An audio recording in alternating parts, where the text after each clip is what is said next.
Hello. सध्या हल्ली काही दिवस ना माझ्या बघण्यात बरेचसे व्हिडिओ जुने वाडे किंवा बारव असं म्हणतात ज्याला, म्हणजे विहिरींचा एक प्रकार, असे खूप सारे व्हिडिओ माझ्या बघण्यात येत आहेत हल्ली. तर त्यावरनं मला वाटलं की तुमच्याशी ही गोष्ट शेअर करावी. तर मी आत्ता कोकणात राहते हे बऱ्याच जणांना माहिती आहे आता. माझं यूट्यूबचं चॅनल किंवा फेसबुकचे फॉलोअर्स किंवा फ्रेंड्स जे आहेत त्यांना सगळ्यांना. माझं माहेर हे कोकणातलंच आहे. माझं माहेर आहे पावसजवळच्या माळुंगे नावाच्या गावाचं. तर तिथे आमचा जवळजवळ 250 वर्ष जुना वाडा आहे माझ्या माहेरचा. आणि बारव हा जो प्रकार असतो त्याला जे म्हणतात, म्हणजे पूर्णपणे चिऱ्याने बांधलेली अशी विहीर. तर तशी एक विहीरही आहे आमची तिथे माझ्या माहेरी.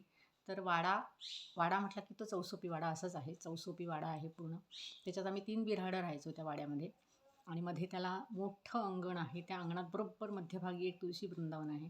तर आम्ही लहान असताना तिथे खेळायचो. तर त्यातला एक गमतीशीर भाग मी आज तुम्हाला सांगते आमच्या लहानपणीचा. तर ती गंमत अशी आहे की कोकणातच राहत हा वाडा कोकणातच असल्यामुळे सीझनमध्ये म्हणजे मार्च, एप्रिल, मेमध्ये तिन्ही घरांमध्ये काही ना काही प्रॉडक्ट बनवली जायची. जसे की मी आता तुम्हाला आंबापोळीचे व्हिडिओ दाखवते, सांडगी मिरची बनवतो, फणसपोळी बनवतो, तळलेले गरे असतात. तर ते सगळं माझ्या माहेरी सगळं केलं जायचं. माझ्या माहेरी आणि बाजूच्या दोन घरांमध्ये सुद्धा. तर ते आंब्याची साठं आणि फणसाची साठं, ते मधलं जे अंगण आहे, मध्ये चौसुपी वाड्याला जो मध्ये भाग असतो, तर आमच्या वाड्याचं अंगण खूप खूप मोठं आहे मधलं. तर त्याच्यामुळे तिन्ही घरातली आंब्याची साठं, फणसाची साठं किंवा अदर काही वाळवण असतील उन्हाळी, तर ती सगळी त्या तुळशीच्या आजूबाजूने ठेवलेली असायची. आणि प्रत्येकाच्या पायरीसमोर ज्याचं त्याचं वाळवण घातलेलं असायचं. म्हणजे अंगणाचे 3 भाग व्हायचे थोडक्यात. 3 ठिकाणी तिघांची वाळवणं घातलेली असायची. आणि मेचा शेवट आला साधारण 10 मे उलटून गेले की उन्हाची काही गॅरंटी नसते, केव्हाही पाऊस येतो. आणि मग त्या वाड्यात आम्ही लहान मुलं, म्हणजे आम्ही तिघी बहिणी किंवा आमच्या शेजारी अजून एक मुलगी होती किंवा अजून एका तिसऱ्या बिऱ्हाडात त्यांची नातवंडं यायची. ती सगळी जर आम्ही घरात असू त्यावेळी एकत्र आलेली, तर आम्हाला सांगितलं जायचं की पाऊस आलाच समजा दुपारच्या वेळेत. म्हणजे ह्या सगळ्या घरातल्या, माझी आई काय, शेजारच्या वाड्यातल्या काकू, काका, चुलत भाऊ वगैरे सगळे हे दिवसभराची सकाळपासूनची कामं करून दमलेले असायचे. त्याच्यामुळे दुपारी मधला वेळ जो असायचा विश्रांतीचा, तेव्हा ते झोपलेले वगैरे असले तर ते आम्हाला सांगितलं जायचं की ह्याच वेळेत जर पाऊस आला तर ही वाळवणं सगळी उचलून ठेवा. म्हणजे भिजू नयेत साठं वगैरे. तर 1-2 वेळा असंही झालं होतं की आमच्याबरोबर आणिही कोणी पाहुणे आलेले असायचे कोण ना कोण सीझनमध्ये. तर त्या पाहुण्यांची मुलं आणि जे कोण तिथे हजर होते त्यावेळी, पाऊस धरला त्यावेळी असं, की आता थोड्याच वेळात पाऊस पडायला लागणार. असं लक्षात आल्यावर आम्हाला जे वाळवण उचलायला सुचलं आणि ज्याच्या घरात नेऊन ठेवायला सुचलं, तसं आम्ही ते सगळे आंब्याची साठं, फणसाची साठं आणि काय अदर चिकवड्या, पापड जे काय घातलेलं होतं, ते सगळं आम्हाला ज्याच्या घरात नेऊन ठेवायला सुचलं त्याच्या घरात आम्ही ते नेऊन ठेवलं. बरं, ते घालताना ज्याने त्याने प्रत्येकाने खुणेने आपल्या पायरीसमोर, आपल्या दारासमोर असं घातलेलं होतं. ज्यांनी घातलं होतं त्यांना त्या खुणा माहिती होत्या, काय होत्या त्या. आणि तेव्हा आत्तासारखे सरसकट ॲल्युमिनियमचे पत्रे जे आम्ही आता वापरतो, ते सरसकट प्रत्येकाकडे नसायचे. त्याच्यामुळे फणसाची साठं ही सर्रास प्लास्टिकच्या कागदावर सारवली जायची. आंब्याची साठंसुद्धा प्लास्टिकच्या कागदावर सारवली जात असत. तर त्याच्यामुळे ते कागद उचलायचे आणि पटापट घरात नेऊन ठेवायचे. असं आम्हाला काम दिलेलं लहान मुलांना.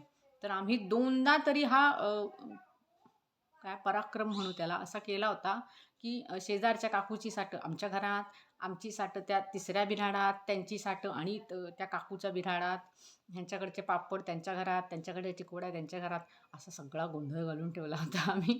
आणि मग परतच्या वेळी ना, मग त्यांनी हा गोंधळ निस्तरताना, मग त्या माझी आई, ती काकू, त्यांनी तो गोंधळ निस्तरला. कोणाची साठं कुठली आहेत, कोणाचे कागद कुठले आहेत साठाचे, आंब्याच्या साठाचे कुठले, फणसाचे साठाचे. ज्यांचे पत्रे सारवलेले होते त्यांचा प्रश्न नाही आला. ते पत्रे प्रत्येकाचे वेगवेगळ्या आकाराचे असतात, त्याच्यामुळे ते लक्षात येतात. पण कागदावर सारवलेली होती त्याच्यात सगळा गोंधळ घातला आम्ही. मग परतच्या वेळेला त्या काकूने आणि माझ्या आईने आयडिया केली, की त्या काकूने रंगीत कागद आणले. निळे किंवा काळपट रंगाचे कलरवाले कागद मिळतात ना, तसे.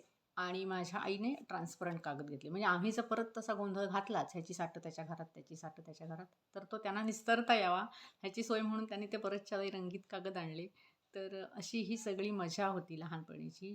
वाड्यात माझं लहानपण गेलं असल्यामुळे ना, कधी आपण एकटेच आहोत घरात किंवा आजूबाजूला कोणी नाही आहे, आपण एकटेच आहोत दिवसभर किंवा रात्री एकट्याने राहायची वेळ, असं आलंच नाही कधी. 3 बिऱ्हाडं असल्यामुळे कोण ना कोण घरात असायचंच. त्याच्यामुळे तो एक छान अनुभव होता लहानपणीचा. आता खूप आठवण येते त्या दिवसांची, की ते आता जुने लोकं कोणी राहिले नाहीत. त्या ती काकू जी अ, एक काकू होती जी आमच्या वेण्या घालून द्यायची. छान-छान वेगळ्या-वेगळ्या 4 पेढी, 5 पेढी वेणी अशी तेव्हा फॅशन होती. आतासारखं हे केस कापणं वगैरे तेव्हा काही फार नव्हतं. तर शाळेत जाताना 4 पेढी, 5 पेढी वेणी म्हणजे गॅदरिंग वगैरे असेल तर किंवा साड्या नेसवायच्या किंवा कुठे कधी काय लग्नाला कार्याला जायचं असेल तर तिची एक ना छोटीशी माळ होती अशी सोन्याची. ती आम्हाला घालायला द्यायची साडी नेसली तर. किंवा मला जो पहिला उकडीचा मोदक करायला शिकवला तो तिने. तिने शिकवला उकडीचा मोदक. तिचा उकडीचा मोदक अगदी आपण प्रदर्शनात ठेवावा असा एक सुबक पाकळी साच्यातून काढलेला असतो तसा एकदम पातळ पूर्ण असं आरपार दिसेल इकडनं आतमधलं असं. इतका सुंदर मोदक ती करायची. तर ते सगळं तिने आम्हाला शिकवलं. तिला गाण्याची प्रचंड आवड होती आणि मग ती गाणी आम्हाला वेगळी-वेगळी म्हणायला सांगायची. तर ती ना कायम एक गवळण म्हणायला सांगायची आम्हाला. तर मी एकदा त्या गवळणीचा व्हिडिओ नक्की करेन एकदा कधीतरी.